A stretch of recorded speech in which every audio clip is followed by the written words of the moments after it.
soften a bit, so to speak. The world is all pockets of pink, but I know that I am sorry, and I believe in you and me. But oh Lord, have I made my bed? I can't live my life alone. Lord, please clear my head. Kevin and I have known each other for years. Luckily, this is our second annual Kevin and Sean at the house. It's just great to be associated with Kevin and Sean, just because of they're not just on the road to be out on the road. They actually have a real great purpose. I mean, this year the foster kids who have aged out, in conjunction with the book that Kevin's sister has written, it's just really cool to be a part of it. Bob Montgomery gave me my first job in the music industry, and at House of Gold Music I used to work for him, and that's when I met Kevin. Excuse me. We're about, I think, 6 or 7 years apart. I'm a little bit older than him, but it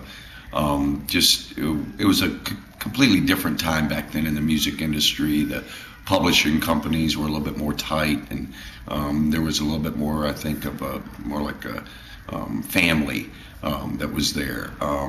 Bob was really good to me and taught me quite a bit as far as publishing industry. And well, I started out being just a gopher and just running tapes and doing different things, and then I graduated up to where I was screening the material for Bob's acts, and he was doing quite a few acts at that time, and there would be a huge pile of tapes there that I'd have to go through and try to find songs in there, as well as making copies of all the demos for the writers that were there, and kind of graduated up through the ranks of from being just the gopher to being the guy that screened material, so that Bob didn't have to take all of those appointments. It kind of narrowed it down, so instead of him having this huge stack of tapes, it would be narrowed down to maybe so you sort of whittled it down to 10 or 15 that you thought were good ones. Right, that I thought were good ones. And, really a unique situation that Bob created there, because they were not only one of the top country independent publishers, but they were, I think, the #2 pop publisher at that time. They had a lot of success with Dr. Hook, a lot of success with, I think, Player and some other. They just had some really big pop hits, and which for a Nashville independent publisher at that time was really unheard of. But as a young kid, to be around that many talented songwriters and to have the opportunity, because I didn't play, I didn't write, I didn't sing, to be able to just sit in the corner and watch these songsmiths and how really learn it from the bottom up was such a joy, because sitting in the room when some great songs were written, and watching it go through the process, it was an education that you couldn't buy anywhere. And as time goes by, I think all of us that were involved with that realize just how lucky we were to be there, and really hold it as like a fraternity, the old House of Gold crew. And sure, there's a certain part of it that I do miss, the camaraderie and the emotional state of hearing a great song and knowing what went into it, and all that. I miss all that. I don't miss the politics and the corporate part of it that's kind of taken over, I know. But as far as the brotherhood, I miss it a lot. I do miss that a lot. But it's not like I learned to write songs because I never went and became a songwriter. But I did learn what went into the tunesmithing, basically. Like the craft. The craft of and how hard you can work to try to come up with something that is pretty simple. Because I can just remember how many times I'd be, sitting with songwriters and the radio would be playing or something, and a song would come on, and the hook, the title of it or the hook, would be something that you've said a million times, but you've never twisted it to mean that. And and it's almost like one of those, slap yourself in the forehead. It's like, God, I've said that all my life. So that's what I really learned, and now,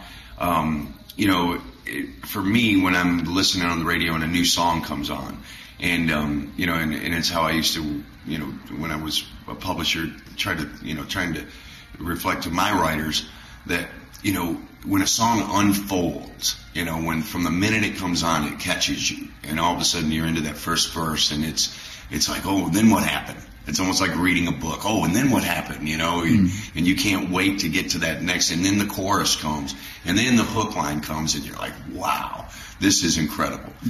And there are songs and there are records. You know, records are things that they're just great jam, and it feels great to listen to it.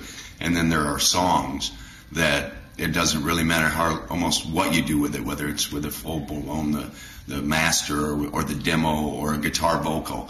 You know, the song kind of shines through. Right. I mean, like Back in Baby's Arms. You guys play that song. You could play that with a full band, orchestra, and the whole thing. It sounds great. But sitting down last night, you know, Kevin plays that. That's just one of those songs that it's so together and so much.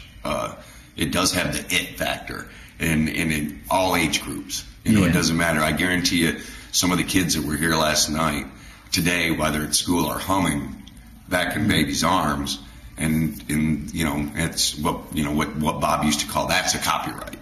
That's a copyright, because it will last through several generations.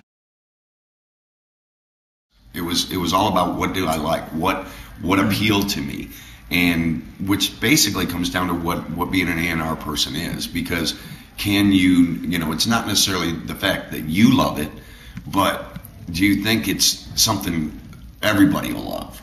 And sometimes you can get so demanding. It's like, oh, well, I don't like that, I don't like that. There's not a person out there that hasn't passed on a really great song or a really great act, and come to find out, they, you know, you look back and was like, man, I missed that one. You know, but, you know, because what it really comes down to is you've got 3 minutes to make what might be $1 million decision. Somebody comes in and plays you a song, you got the length of that song to either say, nah, what else you got? Or, man, I really like this. I remember Bob used to say, you can take a great song, lock it in the desk drawer, the only copy of it, and it'll somehow find its way out, because somebody will remember it, somebody will sing it live, somebody will play it, you know, somewhere, somehow, that a hit song will find its way. The internet has changed music so much. What used to take years of work in order to get out there that much, you had to have the distribution. If you didn't, you were done. You had to have a label behind you to support you. If you didn't, you were done.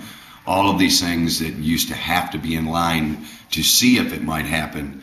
Now you could record it in your basement that night and have it on the internet, and it happened to get hot, and before you know it, you know, it's big. The reverse marketing that happens. You have songs that start off being a background on a commercial now, and then the next thing you know, they're a huge record. And it's kind of like it used to be the opposite way. If you had a huge record, they might use it in a sync license in order to be on a commercial. And so it just really shows you how much it's turned completely around, where there used to only be so many slots on a label and so many labels that could get out there. Now, you know, it used to be, oh boy, if you don't get a radio hit, you know, we're not going to sell any units. Now you have people that are selling, you know, hundreds of thousands of units or downloads or whatever it may be, and they're not on tour, they're not on a label, you know, they're independent and doing just fine with it, because, you know, when you sell your CD for $5 a piece and you get to keep that $5, as opposed to being on a major label where you could sell 1 million, but you're only making 40 cents a copy out of the $15 that the label charges. It's you and Kevin, you know, blow my mind when I go on the website and see this stuff that you do on a daily basis and download and you know, do all those things. It's pretty amazing, but the fact is it's there for life. I mean, it's documented, it's there, and it's pretty incredible. A great song is always a great song.